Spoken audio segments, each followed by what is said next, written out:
What if lahat ng taon na pinagtrabahuhan mo, lahat ng puyat, overtime at sakripisyo mo ay nauwi lang sa isang tanong na ayaw mong sagutin?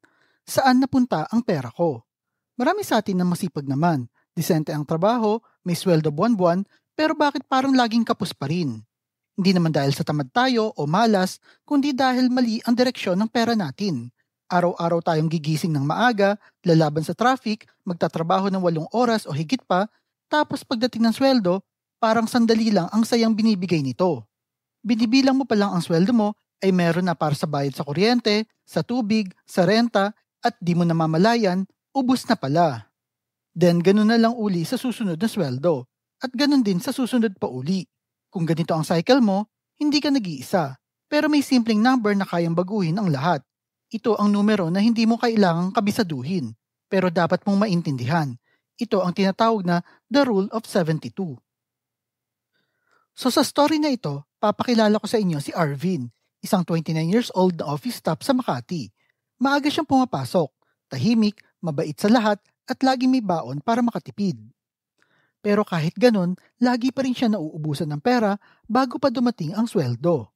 Hindi naman siya magastos ng sobra, hindi rin maluho, pero para may butas sa bulsa niya. Yung tipong kada sweldo, naglilista na kagad siya ng mga bayarin tulad ng renta, bills, groceries, pamasahe, at minsan ng milk tea na reward sa sarili niya. Pero ilang araw bago pa sumapit ang sweldo, balik na uli siya sa instant noodles at sa pangako sa sarili na next month mag-iipon na talaga ako. Hanggang isang araw, habang kumakain siya sa kantin, narinig niya yung dalawang katrabaho niya na nag-uusap tungkol sa Rule of 72. Natawa siya sa sarili niya at sinabing, anong uri ng law yun? Pero hindi siya natawa sa mga susunod na sinabi. Yan ang formula ng mga mayayaman para malaman kung gaano katagal madodoble ang pera nila. At doon nagsimula ang curiosity niya. Pag-uwi niya, agad niyang ginugol kung ano ang Rule of 72. Simple lang daw ang formula nito. 72 divided by annual interest rates equals the number of years it takes to double your money. For example, kung 12% ang tubo ng investments mo, 72 divided by 12 is equals to 6. Ang ibig sabihin, kung may 10,000 pesos ka ngayon, magiging 20,000 pesos ito sa loob ng 6 na taon. Hindi siya makapaniwala. 6 na taon? Ilang taon siya nagtatrabaho pero parang wala pa rin siyang naiipon. Doon niya unang naramdaman ang kurot sa dibdib niya, na baka hindi problema ang kita niya, kundi kung saan ito napupunta. Kasi kung hindi mo pinapatubo ang pera mo, parang nagtatrabaho ka lang na para mabuhay at hindi para umasenso. Then kinabukasan, habang nakapila siya sa bangko, napansin niya na halos lahat ng tao ay nagdedeposito sa savings account nila. Napangiti siya at nasabi sa sarili niya na at least safe ang pera nila. Pero na maalala niya ang nabasa niya kagabi, bigla siya napaisip. Safe nga, pero kumikita ba? So, for example, kung 1% ang interest rate sa mga savings account, 72 divided by 1 equals 72 years. 72 years bago madoble ang pera mo. Kaya kung nagsimula siya ngayon, madodoble lang ang pera niya sa edad na 101 years old. Napakamot siya sa ulo niya at nasabi na safe nga pero stagnant. At sa totoo lang, ang sobrang pagiging safe ay minsan yun ang pinakadelikado. Kasi habang iniingatan mo ang pera mo, unti-unti naman itong kinakain ng inflation. Para itong halaman na hindi mo dinidiligan araw-araw kasi ayaw mo masira, pero tuluyan ding nalanta. Kaya mula noon, sinimulan na ni Arvin ang maliit na pagbabago. Hindi agad siya nagsimula sa malaking hakbang, kundi nagsimula siya sa disiplina. Una, tinanggal niya na muna ang milk tea na gastos niya. Pangalawa, binawasan niya ang impulsive shopping tuwing online sale. At imbes na mapunta ang pera niya sa walang saysay na bagay, nilipat niya ang mga natipid niya sa isang investment app. Maliit lang sa simula, minsan nga 500 piso lang kada buwan, pero consistent naman. Sa una ay parang walang epekto, pero paglipas ng ilang buwan, nakita niya na tumutubo na ito. Maliit man, pero totoo. Kumikita ang pera niya, at doon niya naranasan ang unang kilig ng passive income. Yung tipong ang pera niya ang nagtatrabaho para sa kanya kahit natutulog siya. Hindi pa siya mayaman, pero ngayon alam niya na nasa tamang direksyon siya. Pero syempre, hindi tayo pare-parehas ng mindset. Ito kasi si Arvin, may kaibigan sa trabaho, at ang pangalan niya ay Paulo. Pareho sila ng sweldo, pareho ng workload, pero magkaiba ng priorities. Kada labas ng bagong iPhone, siya ang unang bumibili sa opisina nila. Ang reason niya kasi is, reward ko to bro sa sarili ko. Minsan lang naman tayo mabuhay. Ang problema nga lang, palagi siyang may utang. Credit card dito, installment doon. At tuwing sweldo, halos kalahati ng kita niya ay napupunta na lang pambayad ng utang niya. At lumipas ang 5 taon, si Arvin ay may malaki ng investment. Si Paulo may bagong cellphone. Hanggang sa dumating ang araw na nagkasakit ang tatay ni Paulo at kailangan niya ng pera. Wala siyang ma-withdraw sa account niya. At doon siya unang lumapit kay Arvin, hindi para magyabang, kundi para umutang. Although lumapit si Paulo kay Arvin, tahimik si Arvin noong araw na yon. Hindi niya ginamit ang pagkakataon para magsermon, pero sa loob-loob niya, alam niyang iyon ang moment para magpatunay na tama ang mga desisyon niya dati. Kasi habang si Paulo ay kumikita para gumastos, siya naman ay kumikita para palaguin pa ang kinikita niya. Para sa kanya kasi ngayon, ang tunay na mayaman ay hindi yung lagi may bago, kundi yung marunong maghintay. At doon nagsimula ang pagbabago ng pananaw niya sa buhay. Nasa isip niya na kasi na hindi pala kailangan na malaking kita para umasenso sa buhay. Ang kailangan lang ay tamang direksyon at tiyaga. At habang tumatagal, mas lalong naiintindihan ni Arvin ang pinakamalaking sikreto ng Rule of 72. Ito ay ang oras.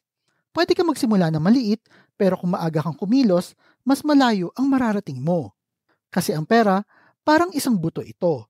Hindi agad ito mamumunga at lalaki. Pero kung paulit-ulit mo itong didiligan, eventually, tutubo din ito at mamumunga din. Ang compound interest ay parang isang real magic. Kung nag-i-invest ka ng 2,000 bawat buwan sa 12% na annual return, sa loob ng 30 taon, may higit kalahating milyon na yon. Pero kung maghihintay ka pa ng 10 taon bago ka magsimula, kahit doble pa ang ihulog mo, mas maliit pa rin ang kikitain mo. Kasi sa compound interest, wala kang ibang kalaban kundi ang oras. Naalala tuloy ni Arvin yung mga magulang niya. Pareho silang masipag, parehong lumalaban sa hirap, pero parehas din walang investment. Ngayon ay umaasa na lang sila sa maliit na pension nila. Napaisip tuloy siya at sinabing, ayaw kong mangyari sa akin yon. Kaya nangako siya sa sarili niya na kahit maliit lang ang kaya niya ngayon, magsisimula pa rin siya. Dahil kung hindi siya magsisimula, siguradong wala siyang mararating. At habang lumilipas ang panahon at lumalago ang pera ni Arvin, mas napapansin din niya ang kalaban ng pagyaman. Una ay ang inflation. Kahit kumikita ng 6%, pero 5% naman ang inflation rate, halos walang natitira din sa pera mo. Kaya hindi sapat lang yung nag-iipon ka. Dapat marunong kang pumili ng tamang investment na tatalo sa pagtaas ng presyo ng mga bilihin. Ang pangalawa ay ang takot. Marami ang gustong yumaman, pero lahat sila takot sumubok. Palagi nilang sinasabi sa sarili nila na baka malugi lang. Pero ang hindi nila alam sa kakaisip nilang ganyan, nalulugi talaga sila sa pinakamahalagang bagay. Ito ay ang oras. Ang pangatlo ay kakulangan ng kaalaman. Madalas nating marinig na pangmayaman lang ang investing, pero mali ito. Ngayon, pwede ka na magsimula sa halaga ng 100 hanggang 500 piso sa mga investment platform at mga digital banks. Ang kailangan mo lang ay consistency at disiplina. At ang panghuli, ito ang pinakamalupit na kalaban, yung mindset na bukas na lang. Kasi habang naghahantay ka ng tamang timing, ang iba naman ay nagsisimula na at yung oras na dapat nagtatrabaho na ang pera mo para sa'yo, tuluyan na itong lumipas. At pagkalipas ng ilang taon, si Arvin ay hindi na yung lalaking nabubuhay na lang kada sweldo. May negosyo na siyang sinimulan gamit ang tubo sa investments niya. May emergency fund na rin siya, may savings, at higit sa lahat, may peace of mind.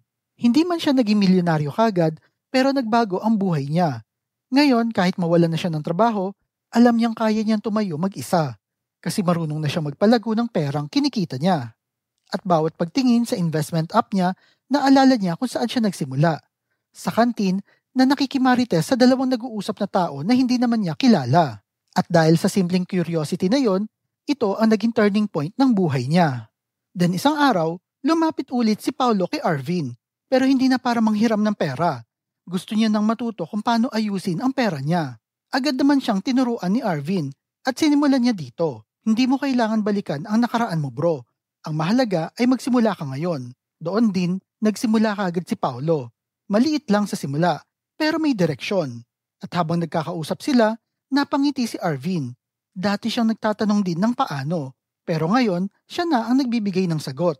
At ngayon kapag tinatanong na si Arvin ng mga mas bata pa sa kanya kung paano siya nagsimula at ano ang sikreto, napapangiti na lang siya. Ang sinasabi niya, walang sikreto, pero may formula, disiplina, tiyaga at rule of 72. Dahil hindi mo naman talaga kailangan ng malaking pera para magsimula. Ang kailangan mo lang ay tapang para magsimula ngayon.